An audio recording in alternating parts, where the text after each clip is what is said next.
Ya, halo pemirsa, apa kabar Anda hari ini? Langsung dari studio IDX Channel Jakarta, saya Prasetyo Wibowo kembali hadir dalam Market Review, program yang mengupas isu-isu yang menjadi penggerak ekonomi di tanah air. Live streaming kami seperti biasa bisa Anda saksikan juga di idxchannel.com dan langsung saja kita mulai Market Review selengkapnya.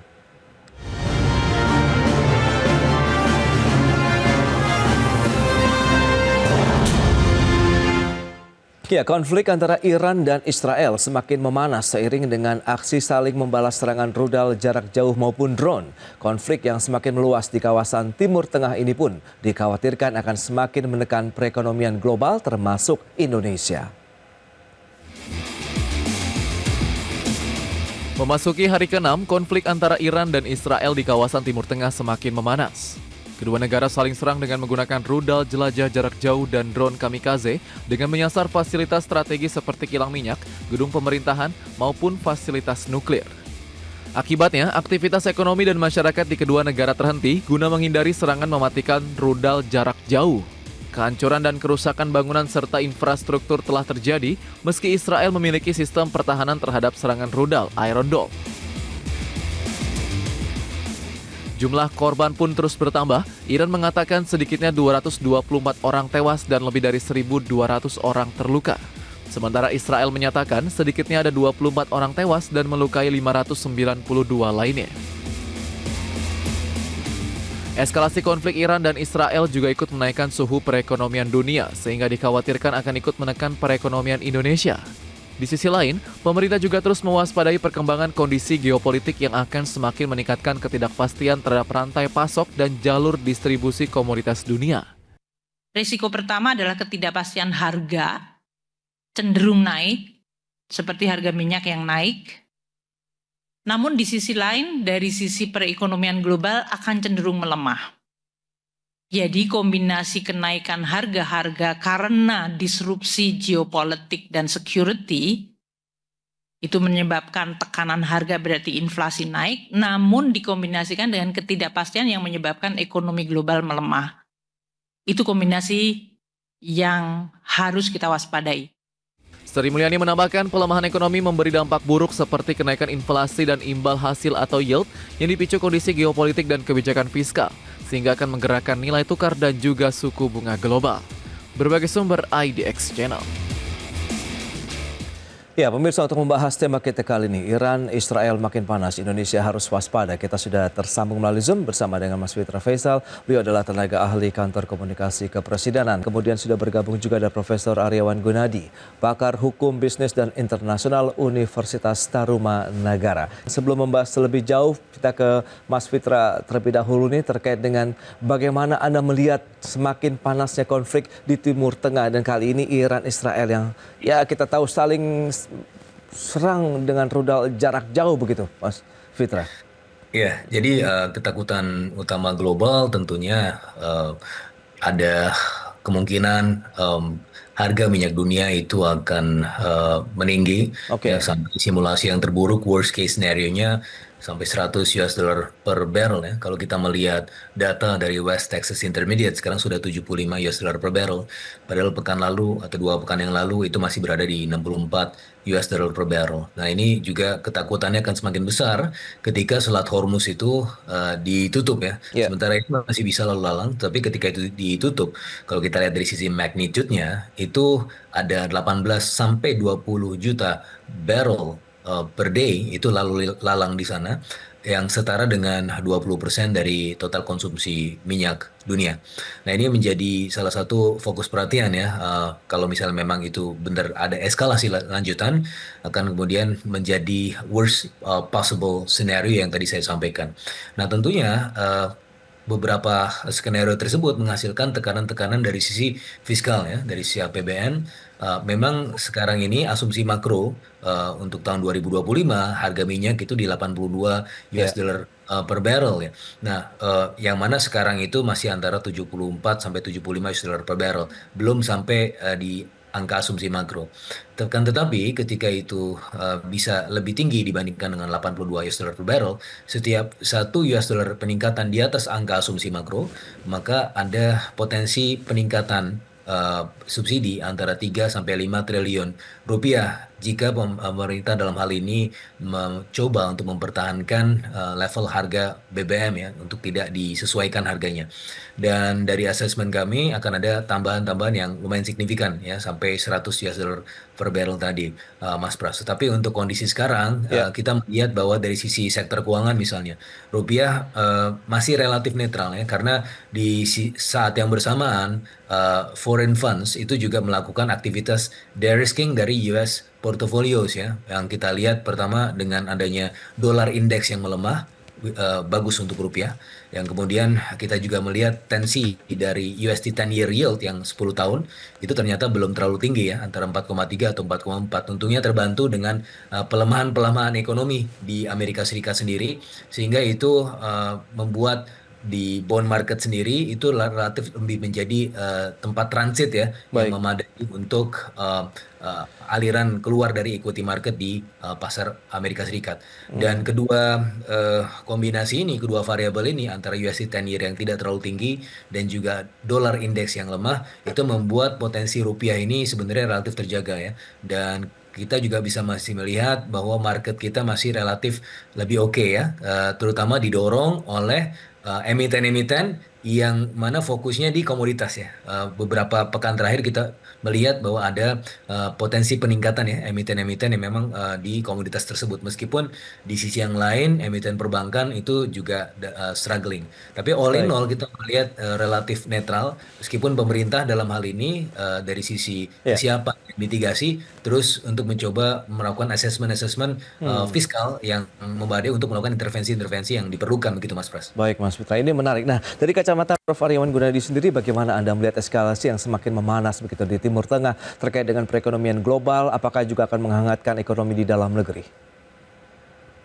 Iya, terima kasih Pak Pras. Ya, Bahwa kalau kita lihat yang pertama, ini memang kan di 13 Juni 2025, Israel melancarkan serangan udara besar-besaran.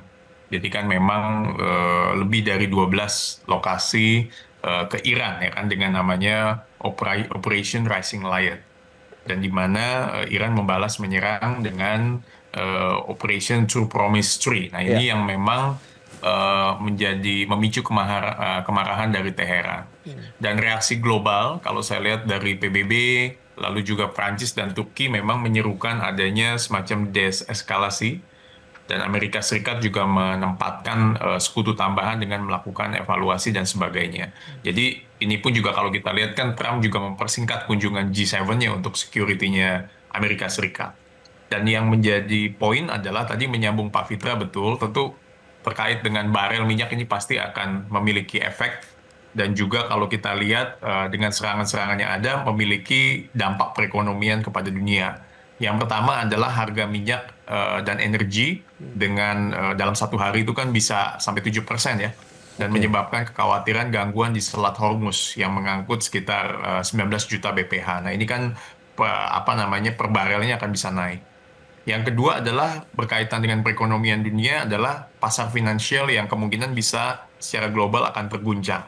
Ya kan, kita tahu S&P 500 dan Eropa turun 0,4 sampai 0,7%. Dan sementara kalau kita lihat mata uang seperti yen kan menguat gitu ya. Kalau kita lihat dan juga safe haven seperti treasuries, emas dan perak itu kan melonjak. Jadi tentu ini akan memiliki economic implications lah. Artinya akan punya dampak terhadap aktivitas perekonomian dunia.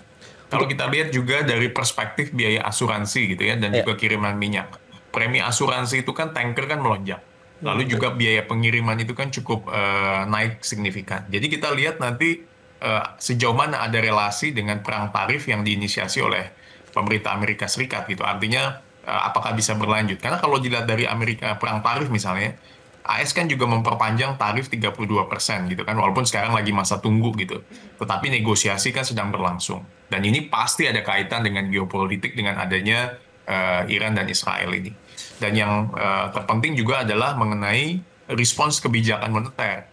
Karena Fed juga kemungkinan akan menahan suku bunga karena ketidakpastian pasar dan domestik yang menurut kita pasti akan bisa melemah. Begitu Pak Pras. Baik. Lantas bagaimana dengan Indonesia? Seperti apa tingkat kewaspadaan yang perlu kita lakukan begitu? Kita akan bahas lebih jauh di segmen berikutnya. Kita akan jeda sebentar, Prof. Aryawan dan juga Mas Fitra. Dan pemirsa, kami akan segera kembali sesaat lagi.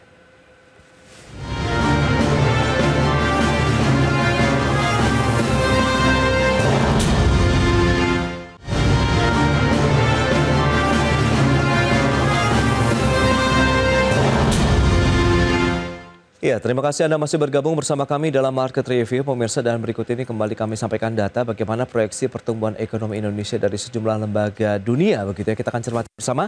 Dari OECD sendiri memproyeksikan dari 4,9% turun menjadi 4,7%. Sementara Bank Dunia dari 5,15% turun juga menjadi 4,7%. Sementara untuk IMF dari 5,1% menjadi 4,7%. Adapun Bank Indonesia sendiri dengan tentang 4,7 sampai dengan 5,5% turun menjadi batas bawahnya 4,6% hingga 5,4%. Dan selanjutnya kita lihat laju pertumbuhan ekonomi Indonesia di kuartal 1 2024 sampai dengan kuartal 1 tahun ini. Ini dia trennya memang cenderung turun, kemudian sempat naik di kuartal 4 tahun 2024 lalu, kembali lagi ke level 5,02%, sementara di kuartal 1 tahun ini turun lagi 4,87% secara tahunan. Itu dia beberapa data terkait dengan kondisi ekonomi di Indonesia dan proyeksinya dari sejumlah lembaga keuangan dunia. Baik, kita lanjutkan kembali perbincangan bersama dengan Mas Fitra Faisal, tenaga ahli kantor komunikasi kepresidenan, kemudian juga ada Profesor Ariwan Gunadi, pakar hukum bisnis dan internasional dari Universitas Tarumanegara. Baik, dengan beberapa data tadi yang sudah disampaikan Mas Fitra Faisal, lantas apa yang perlu kita lihat begitu? Bagaimana posisi Indonesia? Tingkat kewaspadaan seperti apa yang harus dilakukan atau dimitigasi oleh pemerintah sendiri? Ya, yang jelas pemerintah senantiasa memantau indikator-indikator makro ya, sebagaimana yang tadi disampaikan oleh Mas Pras bahwa pertumbuhan ekonomi kita di tahun ini di kuartal pertama memang belum sampai 5%. Makanya ada desain dari APBN untuk menjadi shock absorber, ya, ada desain untuk memitigasi negative impact dari global tension. Nah, salah satunya kemarin paket yang sudah dikeluarkan 24,4 triliun yang mana itu menyasar kepada disposable income ya. Kalau kita lihat bagaimana ada bansos untuk 18,3 juta penerima manfaat 11,93 triliun. Kemudian juga ada bantuan subsidi upah untuk 17,3 juta penerima manfaat 10,73 triliun, dan kemudian sisanya untuk subsidi sektor transportasi untuk kemudian menggeliatkan peluang-peluang ekonomi khususnya di ruang-ruang ekonomi kreatif dan juga pariwisata. Jadi ada dual intervention dari supply side as well as the demand side ya, yang dilakukan oleh pemerintah. Tetapi tentunya itu adalah mitigasi untuk efek tarif Trump. Untuk efek Iran dan Israel ini tentunya masih ada asesmen-asesmen lanjutan sebagaimana yang saya sampaikan tadi, bagaimana potensi atau risiko fiskal yang akan mengemuka ketika adanya potensi kenaikan harga minyak dunia di atas 82 US dollar per barrel, yang mana itu adalah asumsi makro APBN tahun ini. Tapi yang jelas dari sisi kesiapan fiskal, APBN senantiasa didesain untuk melakukan mitigasi-mitigasi tersebut ya, sehingga alokasi dan pencadangan fiskalnya itu akan selalu tersedia ya untuk kemudian menjadi respons terhadap peristiwa-peristiwa global. Nah, salah satu juga yang kami pelajari adalah bagaimana intervensi dari sisi produksi ya, bagaimana yang terjadi tahun 2022 yang lalu ketika ada di bulan September ada potensi kenaikan harga akibat ada penyesuaian harga-harga BBM. Pada saat itu pemerintah mulai bulan Agustus menggalakkan menanam cabai, Mas Pras kalau ingat ya. Dan saat itu kita melihat bahwa ternyata inflasi itu relatif terkendali karena ada intervensi dari sisi supply ya. Cabai merupakan komponen volatile food yang juga signifikan sehingga bisa mempengaruhi kondisi harga-harga secara umum. Nah, itu yang kemudian dipikirkan oleh pemerintah mencoba untuk mengidentifikasi both side ya, dari supply dan juga demand-nya sekaligus. Nah, untuk eskalasi ya, berdasarkan penelaahan ad hoc kami, ini kami menilai bahwa dalam kondisi Iran versus Israel, sebenarnya kalau dibandingkan dengan April tahun lalu, ini kondisi terutama di sektor keuangan belum betul-betul terlalu terdampak ya, terutama untuk Indonesia ya, karena memang ada potensi pelemahan dari US dollar itu sendiri, sehingga refleksi ini lumayan positif untuk beberapa hari ke depan, tetapi tentunya ada efek-efek atau possible worst case scenario yang akan terjadi. Cuma memang asesmennya adalah dalam periode 2 minggu ini, kalau berdasarkan analisa time series-nya, konflik antara Iran dan Israel itu sebenarnya biasanya selesai dalam kurang waktu kurang dari 2 minggu.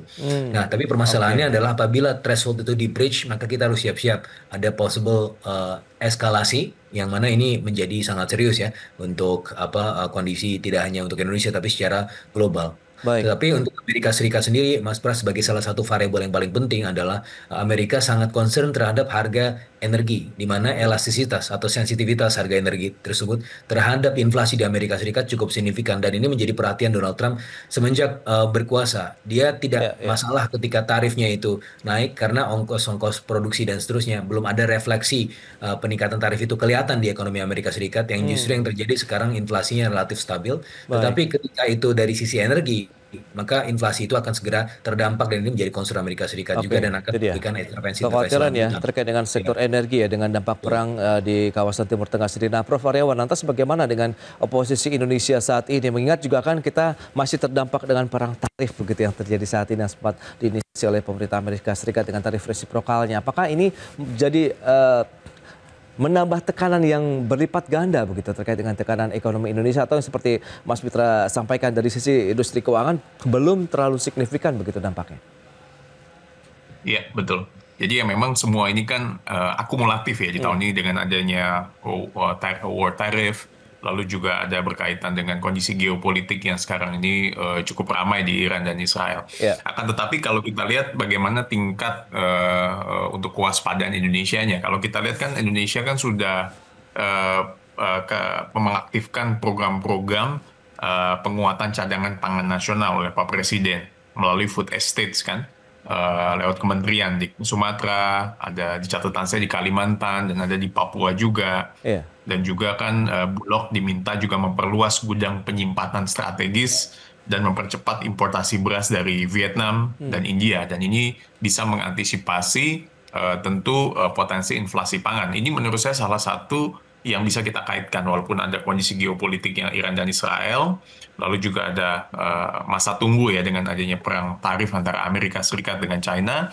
Ya, artinya dari perspektif ketahanan pangan, saya lihat kita ada yang sudah kita siapkan. Yang kedua adalah alutsista dan pertahanan nasional. Jadi memang pasti ada evaluasi lah untuk pertahanan air defense kita, karena ini menjadi sesuatu yang penting, karena sistem rudal kita ini kan perlu ada pengembangan lebih lanjut. Dan memang seperti insentitas yang ada di Timur Tengah ini kan kita perlu waspadai kalau memang ini kondisi terus berkepanjangan. Dan yang ketiga adalah tentu diplomasi ekonomi. Jadi kalau kita lihat ini kan China misalnya, kita bisa lesson learn juga gitu. Dia memperkuat geopolitik untuk mencegah terjadinya dikotomi ya, antar negara. Jadi diplomasi ini dia mencoba mendorong misalnya fokus kepada perdagangan dibandingkan dengan konfrontasi yang ada. Jadi memang ini yang kita lihat bahwa Indonesia tetap harus menetapkan pola yang bebas aktif, tapi memang harus menggandeng secara politik dan ekonomi demi stabilitas kawanan. Tapi kalau yang tadi saya sampaikan bahwa dengan adanya perang dagang, ada tarif AS yang undelayed, ya kan? Ya. Dengan adanya keterkaitan geopolitik, dan kita melihat respons dari kebijakan moneter, jadi memang kemungkinan saya lihat Fed juga akan menahan suku bunga, karena dia pasti akan juga melihat ketidakpastian pasar dan data dari domestik yang agak lemah gitu. Oke, Prof. Begitu, Lantas strategi apa yang harus diterapkan pelaku usaha dalam menjaga kinerja bisnis? Mengingat juga berarti pasar ekspor kita ada sedikit gangguan. Kita akan bahas nanti di segmen berikutnya, Prof. Aryawan dan juga Mas Fitra. Kita akan jeda kembali sebentar. Pemirsa, kami akan segera kembali usai pariwara berikut ini.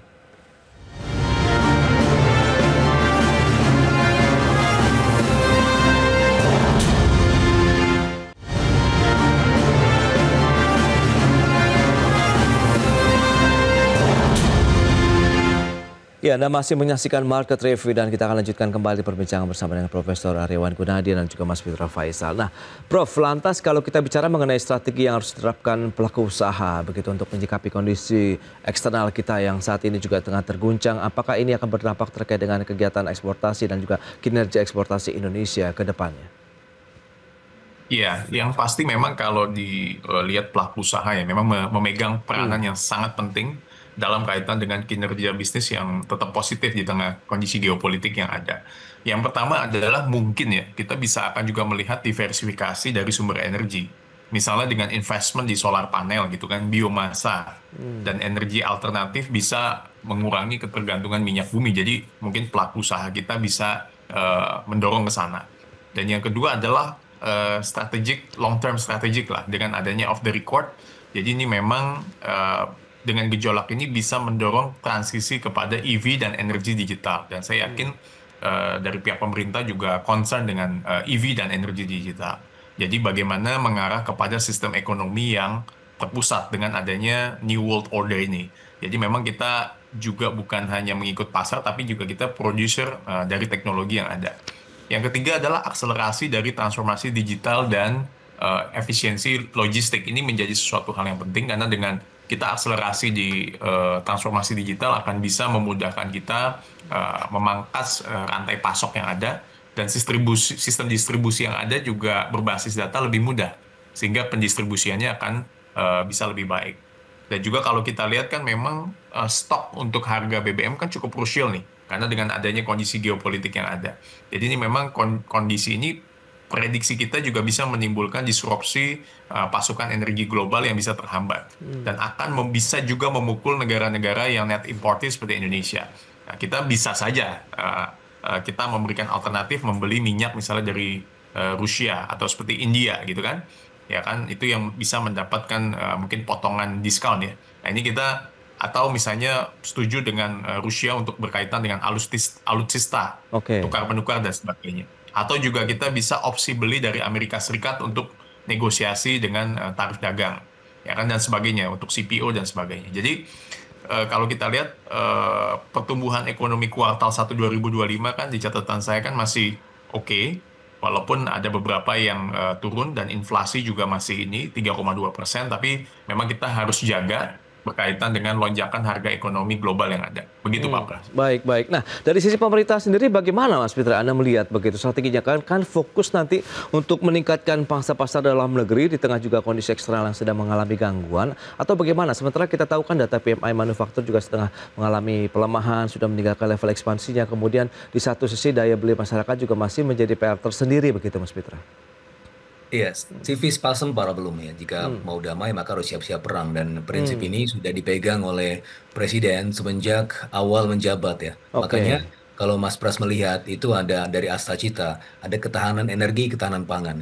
Bagaimana refleksi dari kuartal 1 tahun ini, ada peningkatan 10,53% dari sektor agriculture, karena memang itu adalah fokus pemerintahan ya untuk kemudian food sufficiency. Presiden beberapa kali sudah menyampaikan ini kalau kita terjadi perang, ada perang dunia ketiga dan seterusnya, kita sudah siap. Apa yang perlu kita siapkan terlebih dahulu, yaitu food sufficiency, dan itu yang ada refleksi yang sudah kita lihat semenjak 6 bulan terakhir ya. Bagaimana ada juga peningkatan kapasitas penyimpanan ya untuk beras, itu sudah 4 juta ton, tertinggi sepanjang sejarah, dan bahkan kita bisa ekspor. Dari sisi food sufficiency kita lumayan aman, dan angka inflasi kita 1,6% year on year, itu sebagai refleksi dari sisi food sufficiency itu. Tapi tentunya kita juga sadar bahwa perlu ada mitigasi-mitigasi lanjutan ya. Tadi yang Mas Pras sampaikan bahwa pertumbuhan ekonomi kita yang masih terkendala dari sisi daya beli dan seterusnya, dan itu jawabannya adalah di kuartal kedua sudah ada rencana-rencana atau bahkan sudah dikeluarkan paket stimulus yang 24,4 triliun yang saya sampaikan tadi. Tapi yang jelas kembali lagi dari desain APBN berdasarkan Undang-Undang Keuangan Negara 17 tahun 2003 adalah APBN juga didesain salah satunya adalah untuk shock absorber. Dia bisa menjadi mitigasi untuk peristiwa-peristiwa yang mengguncang ya perekonomian domestik, sehingga itu menjadi salah satu alat ya pacu kita untuk kemudian mempertahankan ekonomi di level 5% setidaknya di tahun ini, meskipun ada tekanan-tekanan global tadi Mas Pras. Dan untuk aktivitas industri sendiri, biasanya industri itu akan berkelihat kalau kita bicara PMI dari tarikan demand, dan dari tarikan demand itu yang coba untuk pemerintah lakukan di kuartal kedua sebagaimana refleksi di akhir tahun sampai bulan Februari ketika PMI-nya itu di atas 50, salah satunya karena ada antisipasi peningkatan demand. Nah, dalam konteks itulah kemudian pemerintah melakukan fasilitasi disposable income, sehingga pada akhirnya bisa menjadi semacam potensi tarikan permintaan yang memadai untuk bisa memacu geliat industrial begitu Mas Pras. Ya, itu dia, beragam langkah sudah dilakukan, antisipasi sudah diberikan juga oleh pemerintah, terutama untuk menjaga juga daya beli ekonomi di masyarakat begitu. Kemudian bagaimana juga mengantisipasi kondisi global yang seperti disampaikan juga oleh Prof. Aryawan, kita masih mencoba bisa melakukan diversifikasi negara tujuan ekspor ataupun dengan beragam kebijakan ataupun bauran kebijakan tentunya antara fiskal dan juga moneter. Baik, Prof. Aryawan, sayang sekali waktu terbatas ini. Mas Fitra, terima kasih banyak atas waktu sharing dan juga update yang sudah diberikan kepada pemirsa pada hari ini. Selamat melanjutkan aktivitas Anda kembali. Salam sehat, sampai berjumpa kembali, Prof. Aryawan dan juga Mas Fitra. Terima kasih. Berjumpa. Ya, pemirsa, jangan beranjak dari tempat Anda karena sesaat lagi kami masih akan kembali dengan tema menarik lainnya, yakni Januari-Mei 2025 belanja negara mencapai 1.016 triliun rupiah.